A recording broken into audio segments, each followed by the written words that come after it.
I look at it as being the inside sleeve of an old-fashioned album. Share your story or someone will write it for you. Arrow.net, ARROE.net. We are unplugged and totally uncut with Zach Bair. Arrow, how are you, man? Well, one step at a time. We're all getting back to this new normal. Music is live again. Man, I can't wait to even see more. I know. It's busy, way overdue for it to come back to some kind of normalcy. Did you have to recondition yourself? Because, being, out of the circle there for a while, it's like, wow, this is what it's going to be about. I think I reconditioned myself more for being holed up and, trying to record stuff and, not being out and playing gigs. Jumping back into playing live, it's just like, oh yeah, no, I couldn't wait. Yeah. I've got a gig in 2 weeks.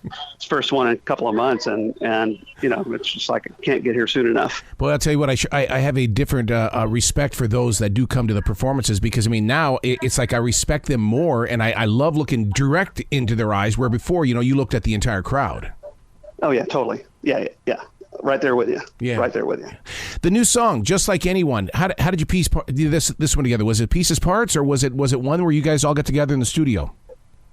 Actually, it was a wild hair. I had actually I recorded a drum track. What? Played along with the original song that was done by Soul Asylum, and I just got a wild hair and decided I was going to record it. So I recorded it. I played all the parts. I did all the vocals and all that stuff, and then sent it to Jody and said, "What do you think?" And she was like, "Oh, I love it. You should release it." So I actually then got serious about it and mixed it really well and got it mastered, and there it is. Don't you love those moments when you do the project by yourself? Because it's like, to me, it's like writing a book. You go in there and each little instrument is a character in your story. Yeah, it's a chapter. Yeah, exactly. Yeah. I love it, and it's, I don't know. It was really almost accidental. I've got another single that I'm going to put out in the next couple of months, but it felt like it would be good to do in the interim, and I always thought that the song had such a good message, and the energy behind it is really cool. So yeah, I did it for the heck of it. So when was the last time that you personally remember that the guitar was just as much as important as the hook of the song? Because the way that the song goes, you're attracted to it. It keeps pulling you back into it. I've always been a guitar guy. I love, especially love two guitar bands, because it's just the momentum, I guess, of the guitars carries the music, even if you have keyboards and other instrumentation rather. I've always been a big guitar guy. I just love, I love the sound of big guitars. I paid attention in the early 90s, and was fascinated, at that time when the Offspring would do a song and then find out that, they've laid 20 identical guitar tracks. I'm like, well, I'm not going to lay 20 tracks, but the sound is just phenomenal if you do it right. Yeah. And I just love that aspect of it. How do you keep yourself from being the perfectionist? Because when you're doing it by yourself, it's you with that imagination. Yeah, it's hard, because I'm super critical. And the thing that I don't have patience for is, like, when I go and work with Skid Mills, who was my producer for the EP that I did, we would record these vocal tracks over and over and over and over and over again. And when I do it myself, I'm not that patient. So I really try to nail the part. And I'll do it 2 or 3 times, or 3 or 4 times, but I won't do it like 18 times or whatever. Yeah. So it really is hard not to be a perfectionist. And then I second guess myself to the point that, I'll remix the song like 15, 20 times, or, I'll just mess with it until finally I'm brain dead. And then I'll let somebody listen to it. And then if it sounds okay to them, then I'll finally say, okay, I'm done. I can't do anymore. When do you take it to the car to listen to it? Because, that's the best studio on the planet. Absolutely. Take it to the car, and then take it to the iPad, and I take it to just a PA that I have in one of my venues just to hear everything. So I try to get a good spectrum. Yeah, because the irony is that it has to sound good coming out of a speaker on an iPhone too. So I listen to that too. That's so interesting you say that, because I'll take this little JBL speaker that we take with us when we go canoeing down the river, it's got to sound good through that too, because if I'm going to get somebody on the water to listen to the music, it better sound good. Yeah, exactly. That's exactly right. So that's not living in the future. I mean, that's not living in the present. That's putting yourself so far out there in the future with high hopes of people even, discovering it that way.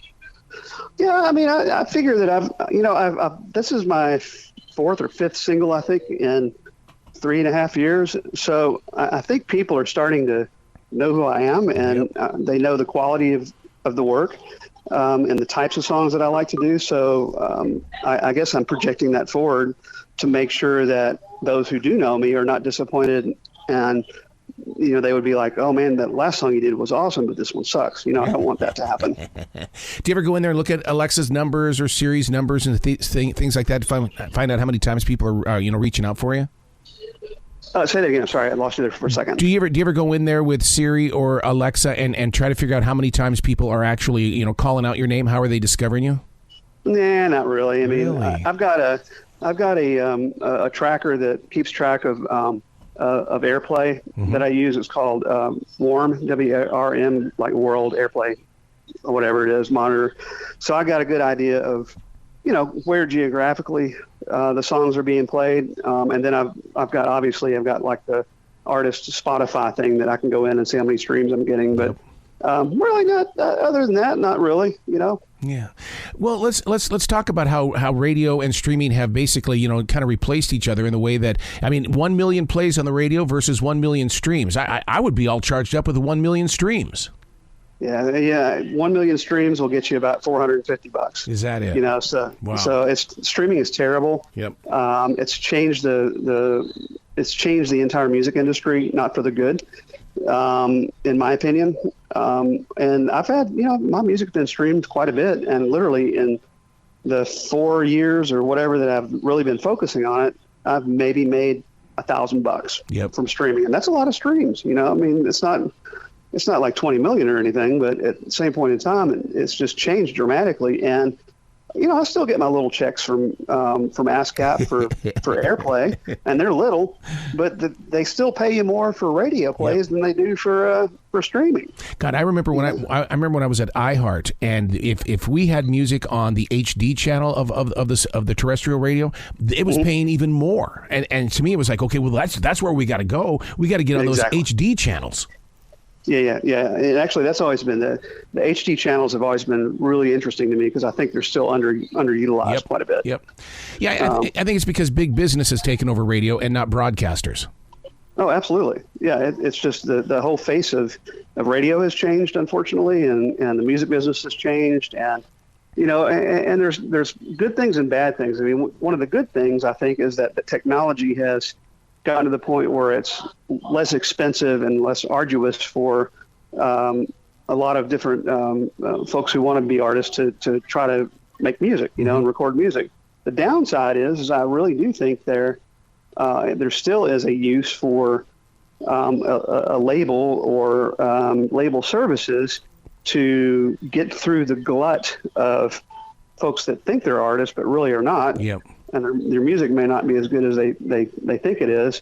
So there's still a need out there for folks who really understand business and who understand music promotion and who understand a really good, talented artist when they see it and can commit and invest in that artist to really bring them to full spectrum, if that makes sense. It does, because you're starting to see it as well with the musicians, is because I was with the group Future X, and all they talked about was the song hook. It had to be a pop song. We needed to get people to listen to the instruments, and I'm going, oh my God, you're a Generation Z band, and you're talking about the stuff that really made classic rock and new rock, and it's like, okay, let's push this forward. Let's get more of this out here.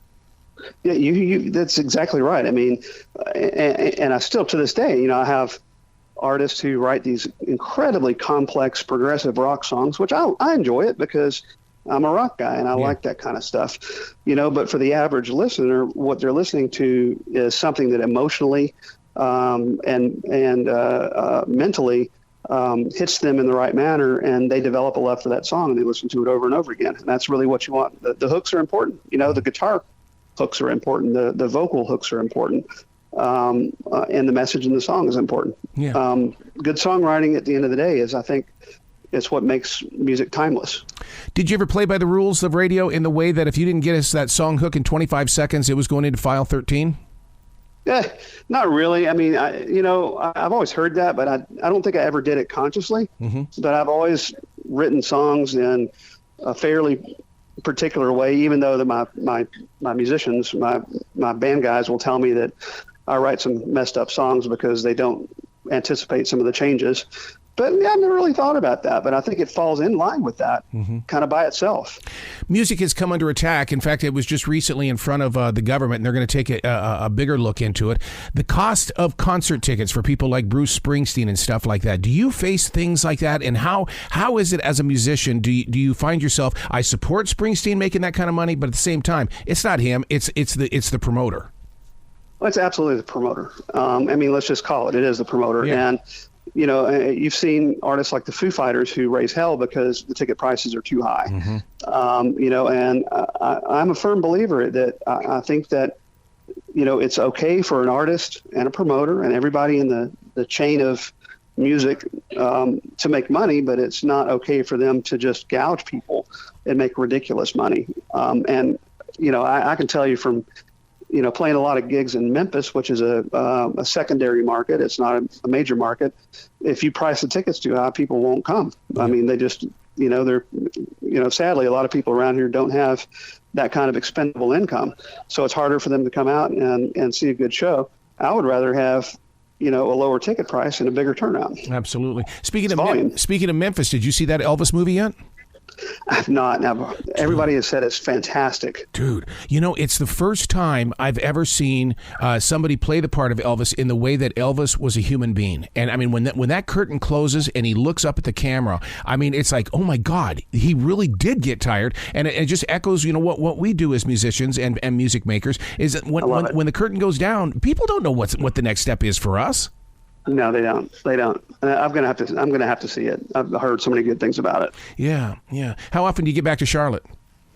I fly through there quite a bit going down to Florida, but I haven't had to get my feet on the ground in a long time, and I'm overdue. I've always loved Charlotte.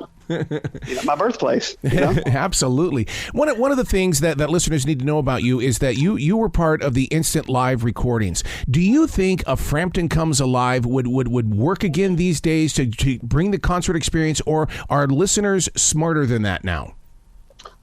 So, in terms of an instant live product, or just in general? Just, I mean, because I remember when Frampton Comes Alive came out. I mean, I had never experienced anything like that in my life. It was on fire. I mean, obviously it made his career. Mm-hmm. I think a good live band, absolutely. Yeah. I mean, and there are some phenomenal live bands out there, and a few relatively new bands. I mean, I went out and who was it I saw? It was Pretty Reckless. Dude, I was blown away. I mean, Taylor Momsen is just a badass, and her band is unbelievable. They put on a performance, and they might be relatively, well, I guess they're not really that. They've been around for 10 years, but they're rock stars. Yeah. They know what they're doing. But bands like that and Shinedown, boy, let me tell you. Oh my God, Shinedown! Holy cow! Phenomenal band. Yeah. And one of their guys, I'm friends with him, Zach Myers. He's from here in Memphis. Known him for a long time. But they're phenomenal. Their shows are great. The musicianship's great. They tell stories. It's just that type of music, absolutely. And quite honestly, I've been trying to get instant live gigs with Shinedown now for 10 years. Wow. Another big entertaining band, the Avett Brothers from Charlotte here. And so they just booked them for New Year's Eve. Dude, it's sold out. That fast. Boom. The hometown bands is coming home on New Year's Eve. That's amazing. Yeah. That's cool. Well, I love it. It's because of you guys that we have that connection, and I'll tell you, there's such a rock movement happening. It's just that radio hasn't found it yet. Either that, or they don't have the program directors and music directors in place to bring it forward. But man, when you sit there and you scan the going online and stuff, it's there. The new music is there, and you're a part of it. Oh, it's coming back. I mean, there's no question that that rock is coming back solid, and guitar-oriented rock especially is coming back. Yep. Yeah, go over and talk to Sam Ash or the Guitar Center. They'll tell you they can't keep those damn guitars in stock. Exactly. I know, right? So what's the website where people can go to find out more about you? They can go to zachbairmusic.com, and that's ZACHBAIR music.com. They can also visit facebook.com/Zach Bair Official, ZACHBAIR Official. And it's the same thing for YouTube and same thing for Instagram. All the goodies. I love it, man. You got to come back to this show anytime in the future, Zach. The door is always going to be open for you, dude. I would love to, and you're just you're awesome, and it's really good to talk to you and revisit my Charlotte roots, so to speak. Absolutely, man. Will you be brilliant today, okay? Awesome, brother. Thanks so much, Errol.